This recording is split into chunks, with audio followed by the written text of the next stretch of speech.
Hello guys, welcome back to YouTube channel medical science simplified. तो इस video में हम लोग ब्रोंकोपल्मोनरी सेगमेंट्स के बारे में डिस्कस करने वाले हैं। ठीक है, सबसे पहले ब्रोंकोपल्मोनरी सेगमेंट्स इज अ एलएक्यू। ठीक है, हमारे यूनिवर्सिटी एग्जाम्स में भी आया था एज एन एलएक्यू 10 मार्क्स के लिए। So let's get started without any delay. Bronchopulmonary segments क्या होते हैं, हमें नाम से एक चीज़ समझ में आ रहा है। ब्रोंकोपल्मोनरी सेगमेंट्स, चीज़ों को तोड़ो तो समझ में जाएगा। ठीक है, डाइजेस्ट होने में चीज़ें आसान होंगी। सेगमेंट्स मतलब ये हमें पता चला कि this is could be a functional unit of the lung. ठीक है, this could be a functional unit, anatomical unit of the lung. Broncho, it is related to the bronchi and the atypical interstitia. ठीक है, pulmonary मतलब it is obviously related to the respiratory system and it involves all this things. हमको ये पता चल गया। Now looking towards the definition. ठीक है, सबसे पहले मैं जो बोल रहा हूँ वो सुनो, एकदम आराम से सुनो, ध्यान से सुनो। It is a structural and functional unit of the lung. ठीक है, it is a structural and functional unit of the lung.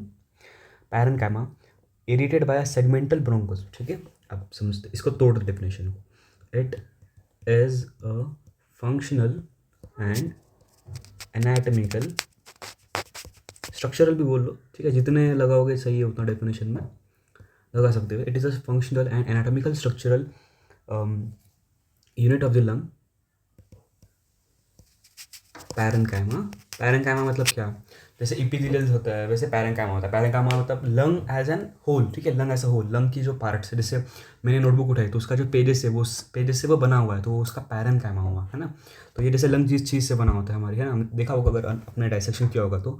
आप डायसेक्शन करते समय ये टॉपिक है ना, डायसेक्शन जब करोगे ना, तब लंग्स की जब एनाटॉमी देखोगे ना, तो मैं तो कहता हूँ 1-1.5 घंटा पूरा डेडिकेट करो उस पर, आराम से हर चीज़ को डायसेक्ट करोगे तब ध्यान से ध्यान। ठीक है, anatomy is nearly all about dissection. मैं तो ये बस आपको आराम से बोल सकता हूँ ये बात विद कॉन्फिडेंस।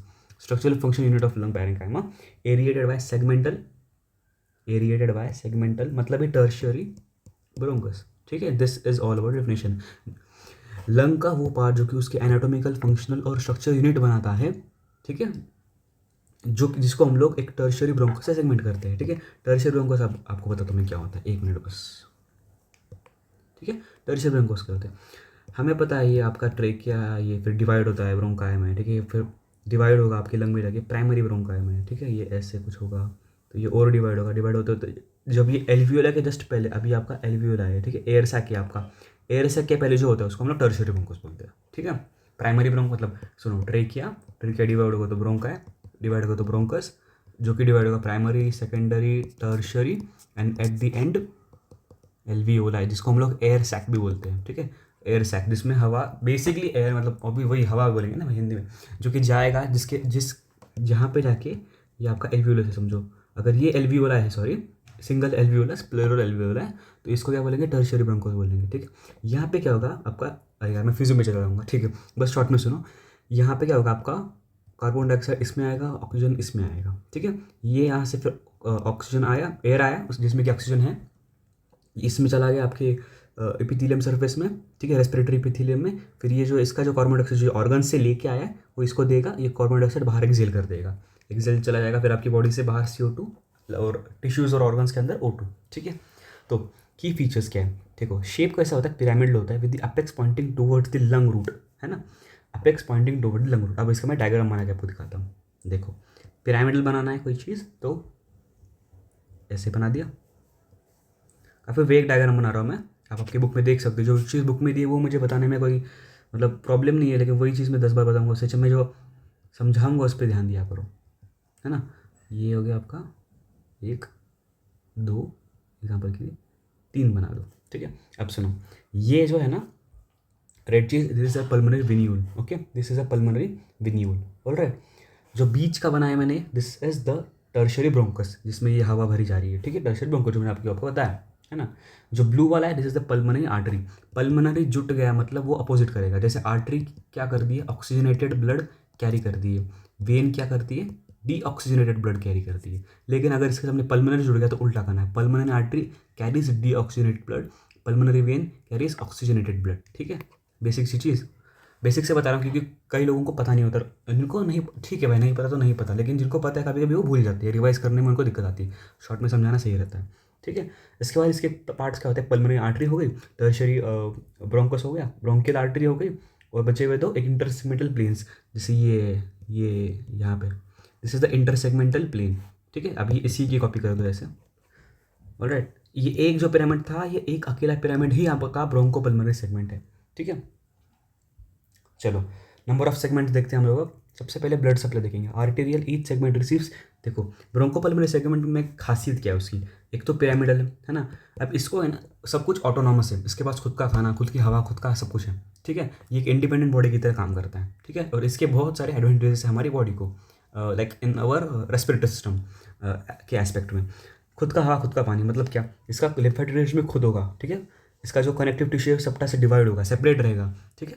अब ये होने की वजह से इसका फायदा क्या होगा, surgical removal of individual segment is possible, ठीक है। जैसे मुझे अगर इस किसी को अगर ये सेगमेंट रिमूव करना है सर्जन को सर्जरी करके, क्योंकि यहाँ पे समझो इन्फेक्शन हो गया है, टीबी जैसा कोई बहुत ही मेजर इन्फेक्शन हुआ है, and it is nearly impossible to अगर हम वो रिवाइव नहीं कर सकते तो हम क्या करेंगे, इतना ही सेगमेंट निकालेंगे, ठीक है। तो वो करना पॉसिबल होगा। अगर ये नहीं होता तो पूरा लंग ही आपका रिजेक्ट करना पड़ता, सर्जिकली रिमूव करना पड़ता, ठीक है।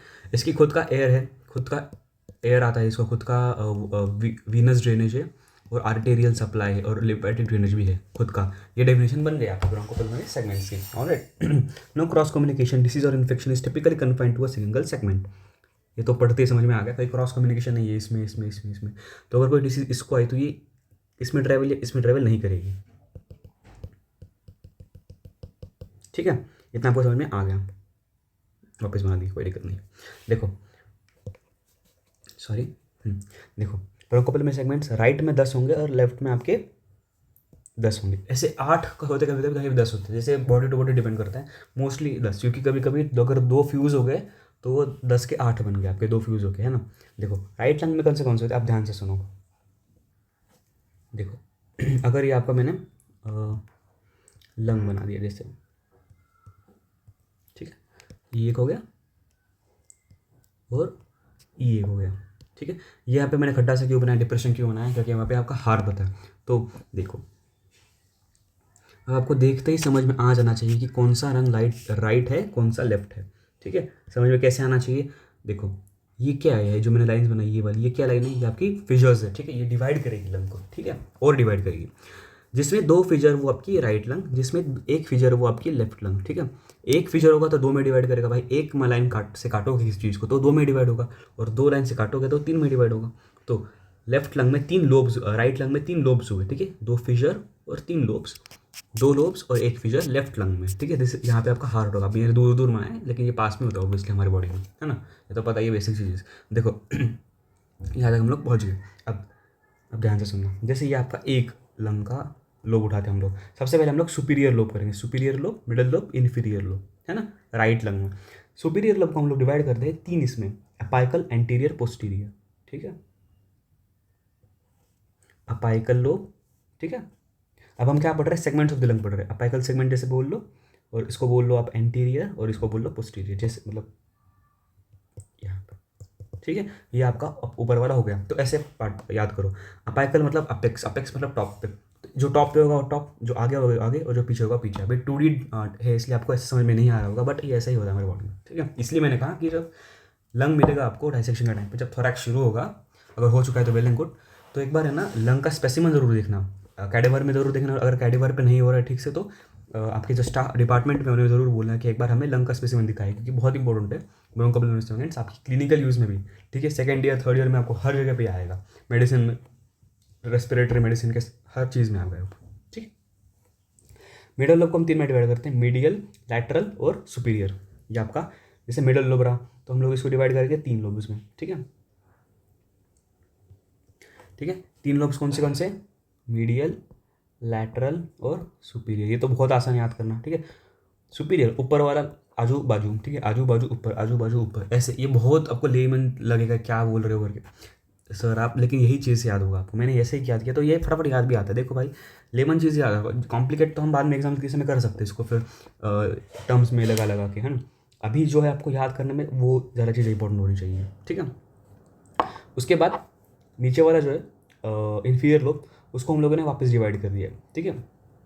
उसको हम लोग अभी देखते हैं। सॉरी ये मेरा थोड़ा गलत हो गया, सुपीरियर नहीं आता, बस मीडियल लैटरल होता है। मैं वही सोचूँ कि इसमें 2 तो है, कैसे हो गया, ठीक है। Medial, this is lateral, M लिख देता हूँ मैं, ठीक है, आपको समझ में आ जाएगा।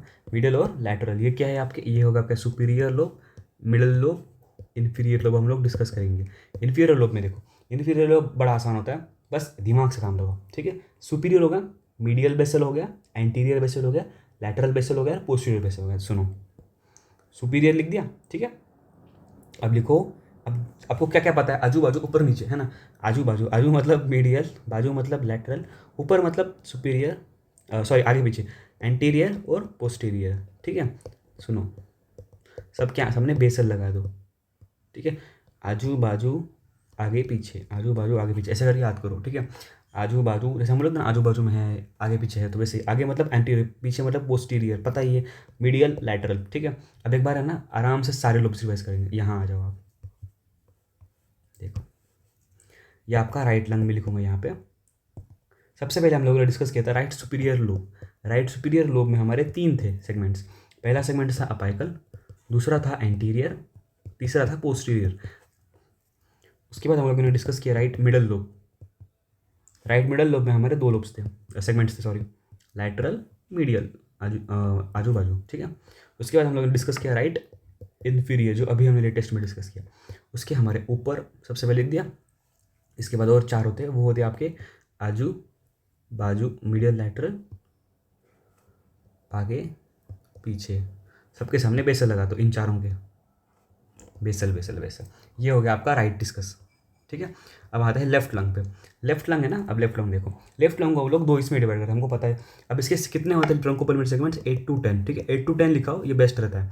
कहीं कहीं है ना टीचर्स 8 अलाउ नहीं करते, 10 अलाउ नहीं करते, 8 to 10 लिखो, बेस्ट है। क्यों 8 to 10? क्योंकि अगर फ्यूज़ हो गया तो फिर 8 होंगे, नहीं फ्यूज़ हो तो 10 होंगे। अभी हम लोग 8 डिस्कस करेंगे, ठीक है, इस वाले 8 वाले के हिसाब से। तो सबसे पहले 8 में आपके सुपीरियर, अब देखो 2 ही लोब है, सुपीरियर और इन्फीरियर। जैसे आप इस इमेज में देख लो, this is the left superior lobe, this is the left inferior lobe, ठीक है। इस मतलब समझ में आ गया आपको। अब apical, anterior, superior lingula, inferior लिंगुला, ठीक है। अपाइकल और उसके आगे कुछ आता है जो है कि अपाइकल एंटेरो पोस्टीरियर, ठीक है। अपाइकल एंटेरो पोस्टीरियर हो गया, एंटीरियर हो गया, सुपीरियर हो गया, एंटीरियर, सुपीरियर लिंग्यूला और इन्फीरियर लिंग्यूला, ठीक है। ऊपर नीचे सुपीरियर इन्फीरियर, ठीक है। लिंगुला क्या होता है, लिंगुला में पता टंग होता है, tongue like shape, tongue like structure, जिसको हम लोग लिंगुला बोलते हैं। तो this lobes look like lingula, tongue like, hence their name is डेव like superior lingula, inferior lingula. अब लेफ्ट इन्फीरियर लोब के 4, superior, anterior basal, posterior basal और लैटरल बेसल। समझ में आ गया, ये तो ईजी है आपके लेफ्ट वाली, ठीक है। सो दिस वॉज अवर, अब एक बार फटाफट रिवाइज करते हैं। Apical, posterior, anterior, upper lobe के 3, मिडल लोब के 2, लैटरल, मीडियल, लोअर लोब के 5। अगर अभी भी समझ में नहीं आया तो पेन पेंसिल उठाओ और बुक में ड्रॉ करो आपकी। जब तक आप बुक में ड्रॉ नहीं करोगे ना तब तक आपको याद नहीं होगा।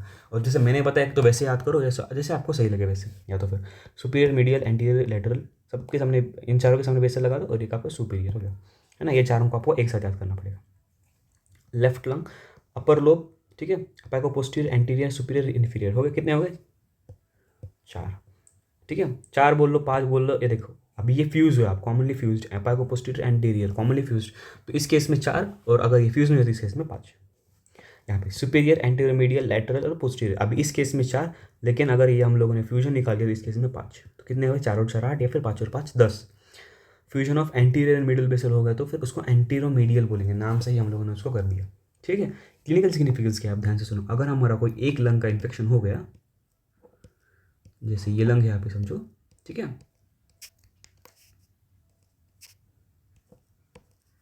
ये आपका एक लंग, ये आपका विंड पाइप हो गया, नीचे आया, प्राइमरी उसमें बोंगा चला गया, फिर और डिवाइड होगा, फिर अंदर अंदर चला गया, है ना, हमको पता है ये चीज़। अगर समझो कि आपके किसी के लंग में जैसे अपेक्स पे इन्फेक्शन हुआ, जैसे हमें पता है टीबी का इन्फेक्शन अपेक्स पे होता है, ठीक है, क्योंकि वहाँ पे बहुत एयर टेंशन होता है, तो air oxygen tension is high, and the TB का जो बैक्टीरिया है आपका, ये आपको आगे पढ़ोगे, कोई दिक्कत मत लो, आगे पढ़ोगे आप, जैसे आप सेकंड ईयर में आओगे, ठीक है। बहुत इंपॉर्टेंट टॉपिक है टीबी सेकंड ईयर का, हर सब्जेक्ट में, तीनों भी। तो अपेक्स में ऑक्सीजन टेंशन आएगा तो यहाँ पर ये होगा। अभी आपको इतना अगर लंग का रिजेक्शन करना है, segmentomy possible, localized infection, TB और एब्सेस में भी restricted to one segment only. Bronchoscopy, knowledge aids in locating the bronchial obstruction. अगर यहाँ पे कोई ऑब्स्ट्रक्शन आ गया आपके, जैसे कोई भी देखो ऑक्यूपेशनल डिसऑर्डर की वजह से ऑक्यूपेशन सिलिकोसिस हो गया, या फिर कोई भी मतलब जैसे उसकी वजह से यहाँ पे कोई ऑब्स्ट्रक्शन फॉर्म हुआ, तो हम लोग उस ऑब्स्ट्रक्शन को निकाल सकते हैं, ब्रोंकोस्कोपी परफॉर्म कर सकते हैं। अब मैंने निमोनिक देखा, इसलिए आपको बता रहा हूँ मैं। Mnemonic for right lung segments क्या है, ठीक है, इसको मैंने ही बनाया है। A pretty little monkey sings and plays music. देखो, a pretty little monkey sings and plays music, apical, ठीक है, posterior, lateral, medial, superior, anterior basal, posterior basal, medial basal, easy, a pretty little monkey sings and plays music, ठीक है। अब ये apple pie always lift spirits and plays loud music, ठीक है। Apico posterior, posterior basal, anterior, lingular, जैसे कि superior और inferior दोनों आ गए, ठीक है, लिंगुलर में सुपीरियर फिर दोनों आ गए। अगर नेमोनी को थोड़ा शॉर्ट बनाना है तो थोड़ा तो फ्यूजन करना पड़ेगा, sorry, superior, anteromedial basal, posterior basal, lateral basal, medial basal, ठीक है, ये था आपका pneumonia. Hope you have like the video, अगर लाइक किया है तो लाइक वीडियो को भी कर दो, सब्सक्राइब भी करना हमारे चैनल को, and stay tuned with the second year का और टॉपिक्स, इंपॉर्टेंट टॉपिक्स के लिए ऐसे ही निमोनिक्स आपको मिलते रहेंगे। Hope you have like the video, do also let me know in comment section की what part you like the most और what feedback can you give to me, ठीक है। This is all about it guys, take care, bye bye.